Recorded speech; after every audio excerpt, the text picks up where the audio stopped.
నేను చంద్రబాబు నాయుడు గారికి బోర్డర్లో సైనికులు లాంటి వ్యక్తిని. నేను స్థానికుడిని, పిఠాపురంలోనే పుట్టి పెరిగిన వాడిని, నిరంతరం ప్రజల్లో ఉండేవాడిని. నా హవా ఎవడో వచ్చి తగ్గిస్తానంటే తగ్గే హవా కాదు. నేను ప్రతిపక్షంలో ఉన్నా, రూలింగ్లో ఉన్నా, ఎక్కడ ఉన్నా ప్రజల్లో ఉంటా, ప్రజల కష్టాల్లో ఉంటా. అంచేత అటువంటి పట్టించుకోవాల్సిన అవసరం నాకు లేదు.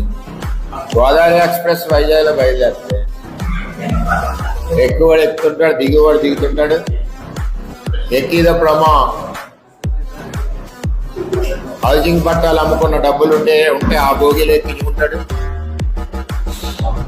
మళ్ళీ ఇంకో చాట ఎక్కిదప్పుడమ్మా మట్టి మాఫియా డబ్బులుంటే ఆ సంచులు భోగిలు వేసుకుంటారు. అతని గురించి మనం ఏం చెప్పుకున్నా ఎన్నో రకాల భోగిలు, కాంగ్రెస్ భోగి, బీజేపీ భోగి, తెలుగుదేశం భోగి, ఆ భోగి, ఈ భోగి.